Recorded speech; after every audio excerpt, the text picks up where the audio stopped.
Palm oil. Palm oil is an edible oil derived from the fruit of the African oil palm tree and is currently the most consumed vegetable oil in the world. It's almost certainly in the soap we wash with in the morning, the sandwich we have for lunch, and the biscuits we snack on during the day. Why is palm oil so attractive for manufacturers? Primarily because its unique properties, such as remaining solid at room temperature, make it an ideal ingredient for long-term preservation, allowing many packaged foods on supermarket shelves to have best-before dates of months, even years, into the future. Many farmers have seized the opportunity to maximize the planting of oil palm trees.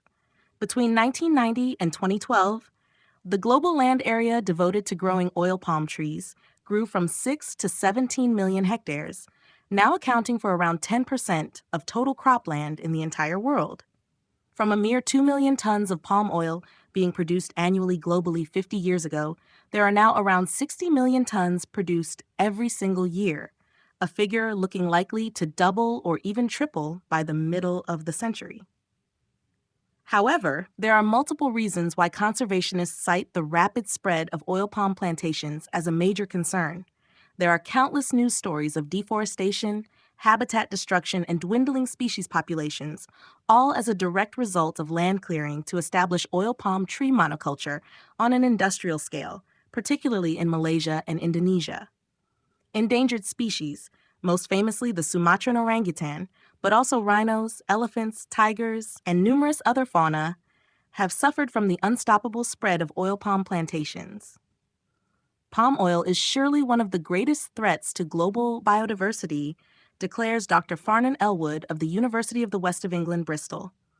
Palm oil is replacing rainforest, and rainforest is where all the species are. That's a problem. This has led to some radical questions among environmentalists, such as whether consumers should try to boycott palm oil entirely.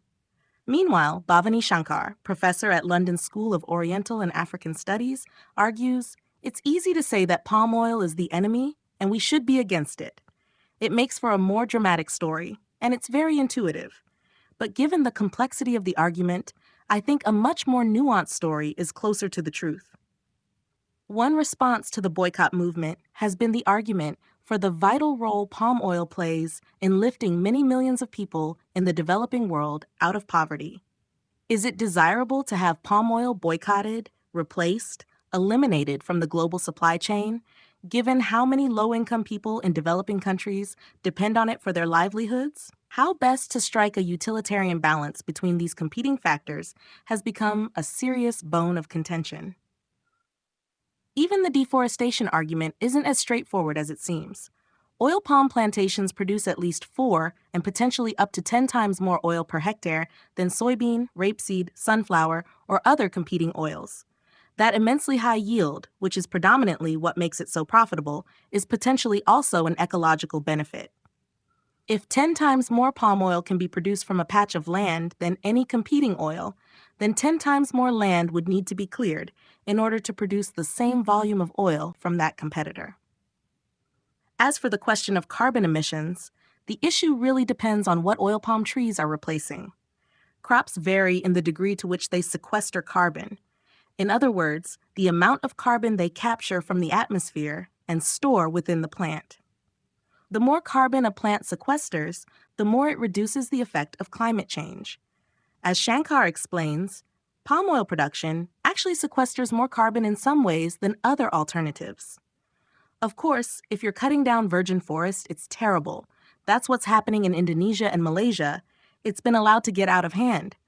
But if it's replacing rice, for example, it might actually sequester more carbon.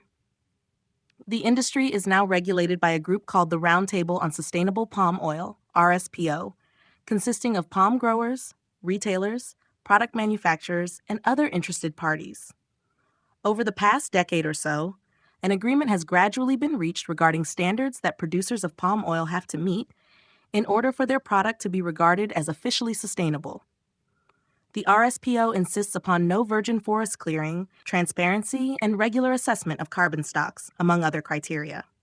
Only once these requirements are fully satisfied is the oil allowed to be sold as Certified Sustainable Palm Oil, CSPO.